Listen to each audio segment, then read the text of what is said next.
Hello, ladies and gentlemen. So last night we had a special election out of District 36 in the Pennsylvania State Senate and District 35 of the Pennsylvania State House. Um, People won't talk about this one because it's actually an overperformance of 2022 and large overperformance of the 2023 special for Republicans. But what people are talking about is this State Senate District 36. So this was a Trump+15 district, and it has flipped to James Malone, the Democrat. It's a pretty, well, for some people, shocking. It's actually a slight underperformance for Malone, based off what I expected out of this race, based on the early vote. Which, had anyone paid attention to the early vote, this wouldn't have been a surprise. But sometimes that's too hard for people. But James Malone was able to overperform quite a bit and win the district. This district is based in Lancaster. Doesn't include the city of Lancaster, but includes the immediate, I guess you could call these suburbs of it, and some rural areas here. It's the northwestern portion of the county. Um, for the most part, it's a pretty Republican leaning district, like I said, Trump+15, but is ancestrally actually even more Republican. Um, Lancaster County, unlike many of the Pennsylvania counties, especially in the Berks, Lehigh, Northampton, Bucks, York area, is actually much more ancestrally Republican and is trending Democrat. Like, even so, Berks 4 point shift out of there. Lancaster barely shifted Republican. It's a pretty Democrat trending county, and had Kamala Harris put up anywhere near a decent performance, the county would have shifted left, and Democrats would have cut into Republicans' vote margin here. So, part of that explains why this district ended up flipping. But the main thing is that this was a pretty low turnout election. It was higher turnout than we expected. Um, and it still was pretty low turnout. This district was uncontested in 2024, and the last time that it was up contested would be 2020. It wouldn't even be the same district, so I can't show one-to-one vote comparisons. But I mean, 53,900 votes. Which, in case you're wondering, James Malone actually got almost exactly half of that. Had he gotten one less vote, he would have gotten exactly half the vote. But i- this it's decent turnout, but it's not that great turnout. It's still another 25% turnout special election. So to use this as an indictment on the Trump administration, probably you're talking out of your ass if you're going to compare this to anything else bigger than one special election on, what is it, March 25th. This happened. So there's really, you can extrapolate it to a few things, which we're going to talk about, but you can't extrapolate it to everything. But two things I will kind of extrapolate it to are the Wisconsin Supreme Court election and this Florida 6th special election. So, Wisconsin Supreme Court election, April 1st. This is in Wisconsin, a pretty big swing state. We have Susan Crawford, the Democrat nominee. It's nonpartisan, but she's backed by the Democratic machine in Wisconsin. Finally, she has a picture of her on the Wikipedia page. That took a while. We have Brad Schimmel. This is like a decade-old picture. I don't know why they keep using this. He's grown a beard by now. Um, but it's going to be a somewhat competitive election. It's The polling doesn't look that great for Republicans, but I will say Susan Crawford in a lot of these polls seems to have hit her limit, and Brad Schimmel is, for the most part, winning the undecideds. We do have to wait and see, but this is the type of race that this doesn't bode. Not that that's wrong. It's the type of race that this doesn't bode well for. I will say I don't expect a 15% overperformance for Susan Crawford. You can see that once again, we have a week of early voting left, and we don't know. But this Pennsylvania state legislative election, we knew it was going to go terrible because Republicans were underperforming by 15 to 20% in the early vote. Actually, given these circumstances, it looks like Josh Parsons did pretty well. Turnout was higher on election day, and even though I would say that James Malone was a better candidate than Josh Parsons, Parsons did underperform a lot in 2023 when he was last up. It still wasn't enough. And had election day turnout been 482 votes higher, this would be a different story. I will say this isn't the final total. It's sad because I wish James Malone got one less vote so he could get exactly 50% of the vote. But these numbers aren't final. They're going to count some provisionals. Even like without a recount, since this is outside recount margin, they're going to count some provisionals. They're going to, find some more mail-in votes that they lose since the Pennsylvania administration, the Pennsylvania election administration is run terribly.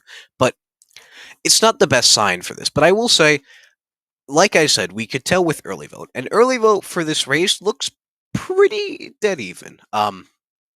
Schimmel is definitely improving over the 2023 performance of Daniel Kelly. Problem is, um, that's not exactly saying much, and we don't know how much he's improving, but he's definitely improving from this. So if Crawford ends up winning by 10 or 11, I would be pretty shocked at this point because that is not what early vote is showing. That would mean that Brad Schimmel was a terrible candidate, worse than Daniel Kelly, and Susan Crawford was a better candidate than Jana Protasewicz, which I don't know about that. But this race is still competitive. I will be releasing my final prediction in actually, I think, 5 days from now. But we have to wait and see. But this race is going to be determined by election day turnout because Brad Schimmel, like I said, is a better candidate than Daniel Kelly.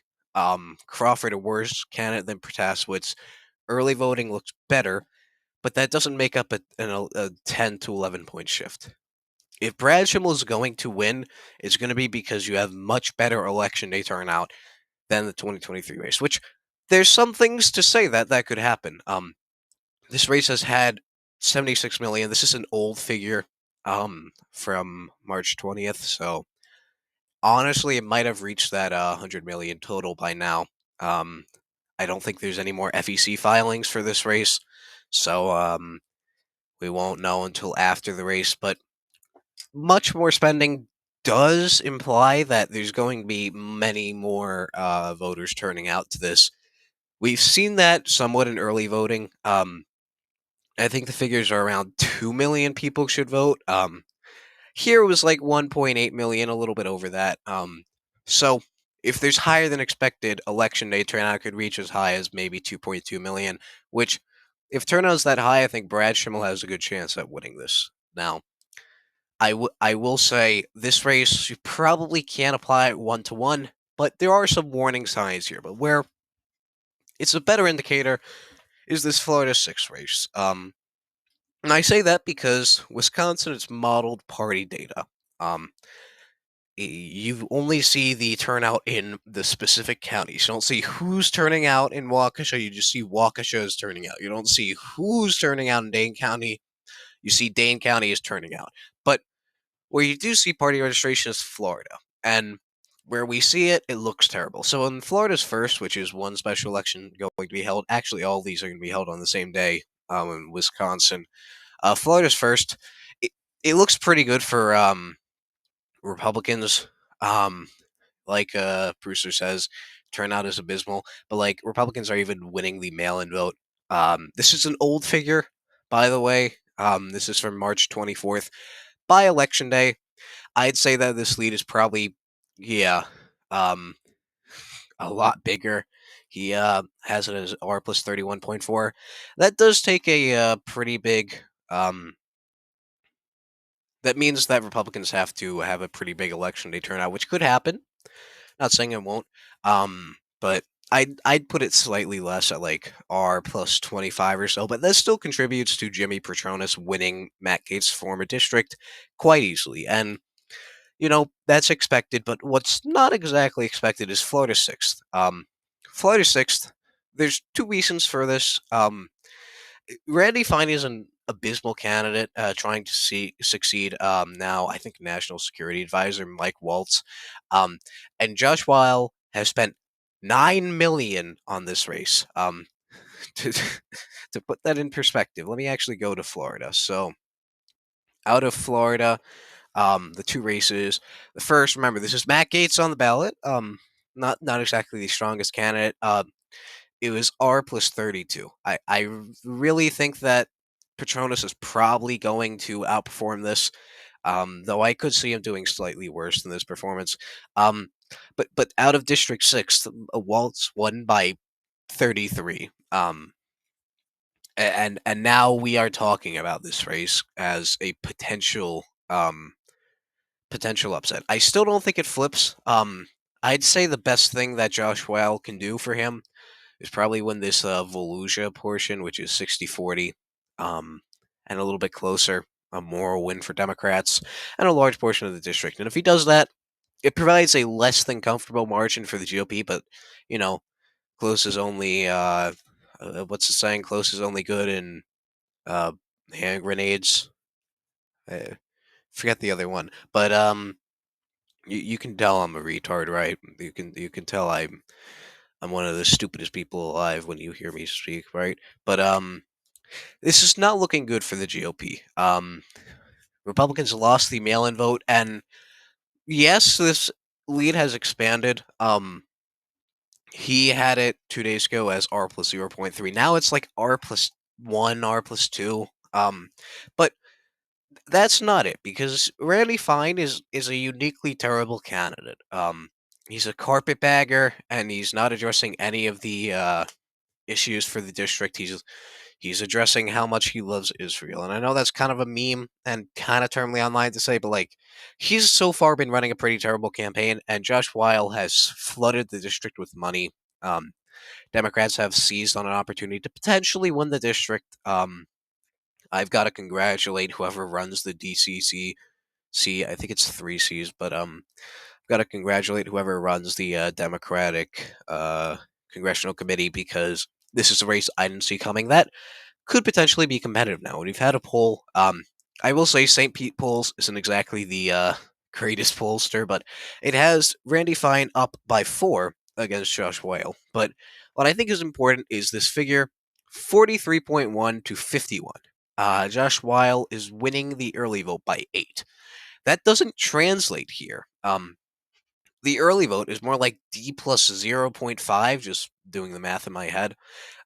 Maybe D plus 1 or maybe D+2, but this is D+8, which shows that while, at least in this poll specifically, which I don't think is going to be the Nostradamus of this race, Weil is doing pretty good.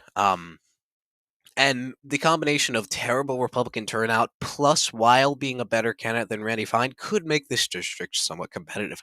And I would say it's a state Senate special election, which is much, much smaller than a U.S. House special election. And if I wanted to compare, a really big by population in the district election to another really big election, which would be a House election, I could go way back to the California State Senate special election, which is actually bigger than a U.S. congressional district, and pull in a like R+15 over performance. But I won't, because I do feel like this has more warning signs, because the California election, Democrats kind of knew that they weren't going to win that one, even though it was a narrow Trump seat, like Trump+4.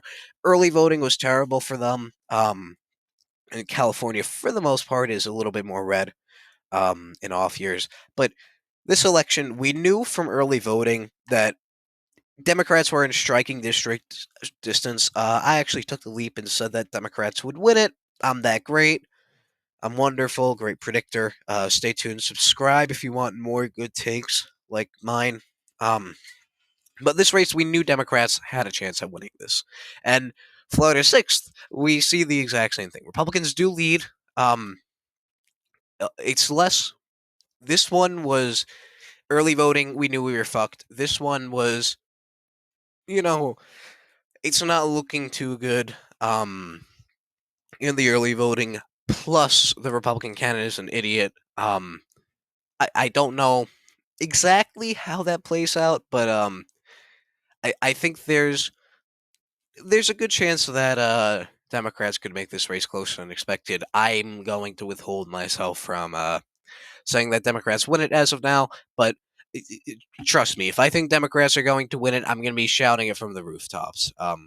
Because if they do, then I'll be right, and I love bragging rights. But anyways, not a great night for Republicans last night. To my knowledge, these were the there was one more race in New York City, but it's Jewish politics, and I'll say that like fuck the Jews. No, I'm not anti-Semitic. It's just it was a Trump+80 district that voted for their Jewish warrior by 80, who was Democratic. This guy Simcha Felder, um, he caucused with Republicans as a Democrat.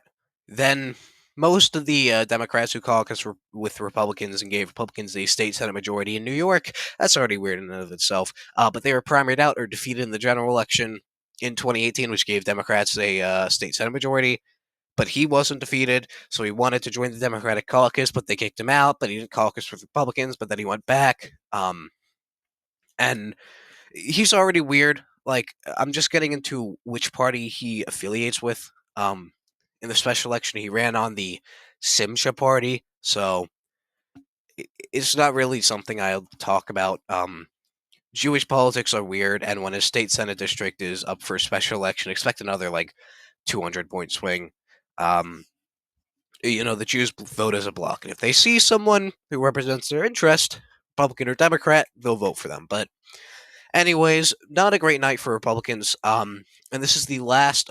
There's one more on Saturday. If you guys want me to stream the one on Saturday, I will. Um, it's Louisiana ballot initiatives. I don't know exactly what to do there, but yeah. Anyways, not a great night for Republicans. Last major election. If you consider this a major election, before the Wisconsin Supreme Court election and these Florida special elections, and the Omaha election night. And I think maybe more. But anyways, stay tuned for more. Thank you for watching. Subscribe if you are new. We are one subscriber away from beating time itself. Yeah, that's right. We're in a sub race against the year. So if you want to hit 2000, we're at 2024. If you want to hit 2025 before it becomes 2026 and we lose the sub race, make sure to subscribe down below. I used that as a joke when I was at like 1,700 subscribers. And I actually made it to time itself. So, yeah, it's humbling to have made it this far, but we must go farther. One more week, people. One more week. Thank you for watching. Godspeed. Tester's done out.